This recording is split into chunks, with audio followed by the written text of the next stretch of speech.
네, 안녕하십니까 여러분, 이글스 에브리데이입니다. 영상 시청하시기에 앞서서 구독과 좋아요 한 번씩 부탁드립니다. 비가 정말 많이 내리고 있습니다. 왠지 이제 오늘은 우천 취소될 확률이 굉장히 높아 보여서 다양한 어떤 방송들을 지금 기획해서 녹음을 하고 있습니다.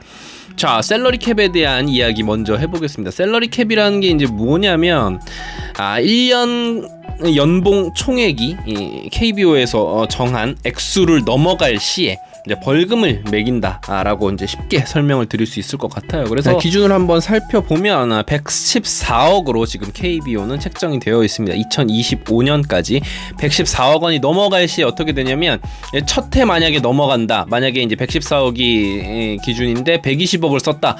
그러면 거기에 이제 절반에 달하는 6억이 넘어갔으니까 거기에 50% 3억을 이제 벌금으로 내는 거예요. 이게 벌금이 뭐 그냥 뭐 어디다 내는 게 아니라 뭐 어떤 야구 발전 기금으로 쓰이는 것으로 알고 있습니다. 뭐 정확히 그 부분 알아보지 않았지만 어쨌건 그리고 2년 연속으로 넘어갈 경우에는 100% 그러니까 넘어간 금액만큼을 이제 벌금으로 또 내게 됩니다. 그걸 이제 사치세라고 부르는데 그것을 내고 또 이제 드래프트 순번도 많이 밀리게 돼요. 이거 좀 치명적입니다. 1라운드 순번이 9계단 하락을 하게 돼요. 그러니까 1라운드 1번 순위를 얻게 되었으면 10번으로 추락을 하게 되는 거예요. 그러니까 사실 이 사치세를 물지 않는 것도 중요하지만 이 상한가를 넘지 않는 것이 2년 연속 혹은 3년 연속으로 넘어갈 시에는 이렇게 드래프트 순번까지 문제가 생기게 됩니다. 그러니까 이게 이제 단장의 실력이 되는 겁니다. 사치세 라인을 잘 이제 계산을 해서 계약 규모를 잘 책정을 해야겠죠. 그러니까 오버페이 되는 선수가 없어야 돼요. 지금 그러므로 인해서 SSG 랜더스의 평균 연봉이 가장 높습니다. 그리고 김광현 선수가 이제 가장 고액 연봉자인데 올 시즌 가장 연봉이 높은 선수가 김광현 선수이지는 않아요. 이제 왜냐하면 김광현 선수가 4년간 151억이었는데 이제 KBO가 이런 계약이 가능합니다. 2022년에는 샐러리 캡 제도가 없었거든요. 그러니까 151억 중에 81억을 작년 시즌에 이제 몰아서 준 거예요. 그러면 이제 연봉이 잡히는 게 81억이 지난 시즌으로 잡히고 나머지 시즌으로 이제 나눠서 되게 되니까 이제 샐러리 캡에는 더 적은 액수가 잡히게 되는 거죠. 그렇다면 올 시즌 연봉 1위는 누구냐? 바로 구자욱 선수입니다. 5년 120억이에요. 그러니까 평균적으로 한 24억 정도씩 나눠서 이제 책정이 되는데 2023년 연봉이 20억이라 그래요. 대단합니다. 그러니까 뭐 보통 우리가 선수들 FA 계약하는 거 보면 계약금 얼마, 연봉 얼마 뭐 이렇게 나눠지잖아요. 근데 이제 그런 거 다 통합합니다. 통합해가지고 계산이 되는 거예요. 샐러리 캡에는. 그러니까 뭐 최은성 선수 같은 경우에는 올 시즌 계약금이 36억이고 연봉이 44억이고 옵션이 10억인데 그냥 합쳐서 90억으로 퉁쳐집니다. 그래서 샐러리 캡에는 15억으로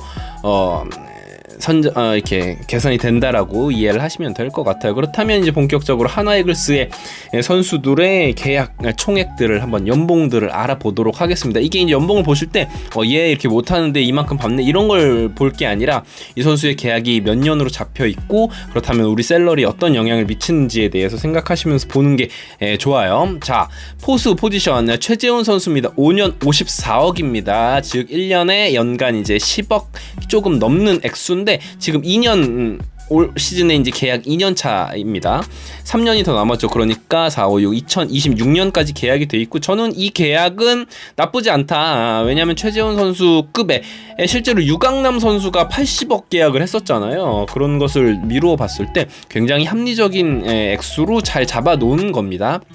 물론 이제 최재훈 선수도 하락세가 올 것이고 나이가 들어감에 따라서 이제 이후에 박상원 선수라든지 뭐 허관해라든지 뭐 허인서 이런 포수들을 그 안에 이제 잘 키워내야겠죠. 어쨌건 최재훈 선수는 10억, 114억이 이제 총 가장 연봉을 많이 받는 40인 기준이기 때문에 포수에게 10억 정도, 1년에 10억 정도의 계약을 안겨준 것은 뭐 사실 지금 와서 보면은 그렇게 나쁘지 않은 계약이었다라는 판단을 할 수 있을 것 같습니다. 그 다음에 정우람 선수인데 4년 39억이에요. 그러니까 9억 한 7천만 원, 6천만 원 뭐 이 정도 된다고 보시면 될 것 같습니다. 그런데 이제 정우람 선수는 올 시즌에 FA 그러니까 올 시즌에 이 4년 계약이 끝납니다. 즉 뭐냐, 정우람 선수의 이 받는 9억은 셀러리 캡에서 이제 지워진다. 내년 시즌 계약을 할 때. 그럼 이제 그 액수를 우리가 활용을 할 수 있다. 이건 굉장히 스마트한 계약이었다고 생각을 하고, 정우람 선수가 지금까지 팀을 위해서 헌신해줬던 거 생각하면 잘 주었고, 이제 내년 시즌부터 하나이글스가 달려야 되는 시즌인데, 그렇게 생각했을 때 이 계약이 끝난다. 그 정우람 선수를 재계약할 수도 있죠. 비교적 쌍금하게. 혹은 정우람 선수가 뭐 FA 신청을 해서 다른 팀으로 갈 수도 있겠지만, 어쨌건 정우람 선수에게 많은 액수를 투자할 구단은 많지 않겠죠. 정우람 선수가 뭐 퇴물이라거나 이런 표현을 하는 것이 아니라 이제 나이가 많이 들었고 은퇴를 앞둔 선수이기 때문이에요. 자, 그리고 이태양 선수 4년 25억, 올해가 계약 1년차 시즌인데 평균 한 6억 정도. 이태양 선수 이 계약도 할 만한 계약이었죠. 지금 이제 시장 상황을 보면 이 정도 급의 선발과 불펜 다 오갈 수 있는 준수한 투수를 FA로 얻기가 굉장히 힘든 상황이다라고 생각하면, 지금 시대에 6억 정도의 이런 투수 자원을 계약했다라는 것은 일단 지금까지는 나쁘지 않아 보입니다. 자, 그리고 장시환 선수 3년간 9억 3천. 그런데 문제는 뭐냐면 이제 옵션이 있거든요. 이 선수가 1억 5천, 그리고 계약금 1억 5천인데 옵션 1억 5천을 지금 모습을 보면 달성하지 못할 확률이 높아요. 그렇기 때문에 이제 연봉 전액을 지불하지 않을 확률이 굉장히 높지 않나, 지금까지의 상황을 보면 말이죠. 그럼에도 불구하고 장시환 선수 3억 평균, 연평균 3억 1천 이 정도의 계약이 조금 오버페인 감은 없지 않다라고 생각을 합니다. 이외에 뭐 김민우 선수 2억 2천 정도인데 뭐 글쎄요, 지금까지 해줬던 거 생각하면 물론 많은 액수긴 하지만 조금 높긴 하죠. 그러고 뭐 강재민 선수, 김범수 선수 뭐 1억 5천, 1억 4천 뭐 요 정도에서 잘 쓰고 있습니다. 이 정도면 지금 프로야구 선수들 평균 연봉 생각하면 굉장히 합리적인 가격에 잘 쓰고 있다라고 보시면 됩니다. 장민재 선수가 지금 1억 1,500에 해주고 있는데, 이 선수가 이제 FA예요. 이번 시즌 끝나면. 장민재 선수를 어느 정도 액수에 이제 하는 것이 적절할지에 대해서는 좀 고민이 필요한데, 제 생각에는 뭐 막 지금 이야기 나오는 것처럼 뭐 4년 40억 이런 얘기 나오는 게 말도 안 되는 터무니없는 금액이고요. 제 생각에는 3, 4년 정도에 한 10억 그 정도. 올 시즌 장시환 선수가 맺었던 그런 정도 계약 언저리에서 나오지 않을까 하는 생각을 해봅니다. 그리고 뭐 나머지 선수들은 이제 억대 연봉인 선수는 없고요. 다들 이제 나이가 어린 선수들이 많기 때문에. 그리고 이제 외야수, 야수 중에선 최은성 선수가 6년 90억, 1년간 15억입니다. 이 선수가 연간 15억을 하더라도 두 번째로 많은 선수가 뭐 어떤 정우람 선수의 9억 정도니까 셀러리 캡의 여유분이 상당합니다. 그리고 노수광 선수가 1억 900만 원인데, 노수광 선수도 올 시즌 끝나고 FA이고요. 그리고 또 2군에 계속 있잖아요. 지금 3억 미만의 연봉을 받는 선수들은 2군에 있으면 이게 이제 연봉을 50%밖에 지급을 하지 않아요. 2군에 있는 기간 동안은 말이죠. 그렇기 때문에 이제 노수광 선수가 좀 잘해서 FA 자격을 얻고 이제 팀과도 좀 우호적으로 이렇게 계약이 됐으면 좋겠는데 모르겠습니다. 지금 여의치 않습니다. 지금 상황은. 그리고 이명기 선수는 1억, 근데 옵션에 5천만 원이 포함이 된 금액이기 때문에 사실 이명기 선수 올 시즌 부상으로 많은 경기를 결장하고 있어서 사실상은 5천만 원 정도 수령하는 게 그런 상황이다라고 보시면 될 것 같고요. 내야 쪽에 보시면 오선진 선수가 FA로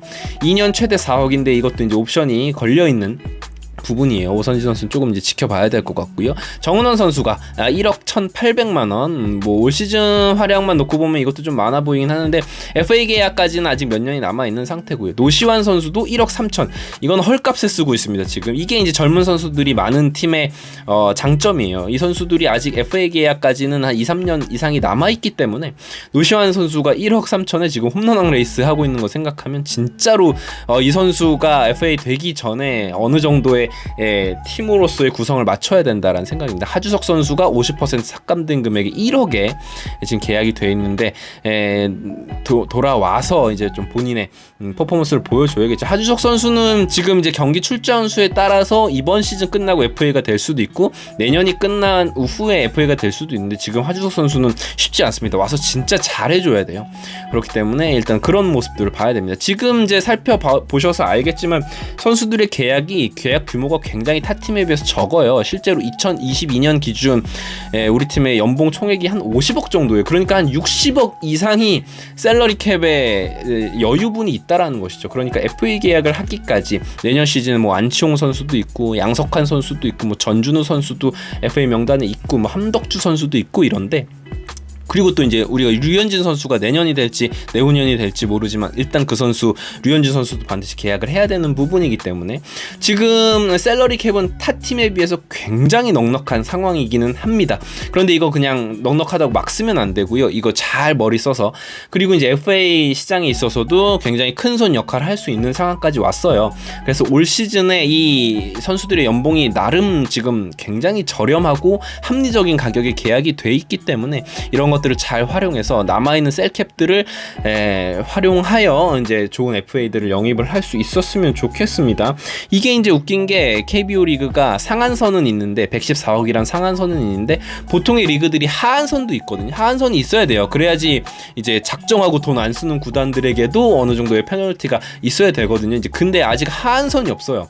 그렇기 때문에 이제 일부 구단들이 조금 이제 불만을 갖기도 하는데, 어쨌건 지금의 계약 규모를 잘 활용을 해서 내년 시즌 FA 계약에서도 유리한 고지 이미 올라 있으니까 그런 이제 합리적인 선택들을 하는 하나 이글스가 되기를 응원합니다. 선수들이 이제 연봉 받은 것만큼은 지금 해주고 있다라는 생각은 드는데 더 열심히 해서 추후에 이 선수들이 FA 계약 때도 좋은 계약들을 잘 따낼 수 있게끔 그런 여건들이 마련되었으면 좋겠습니다. 지금까지 이글스 에브리데이였고요. 구독과 좋아요 부탁드립니다. 감사합니다.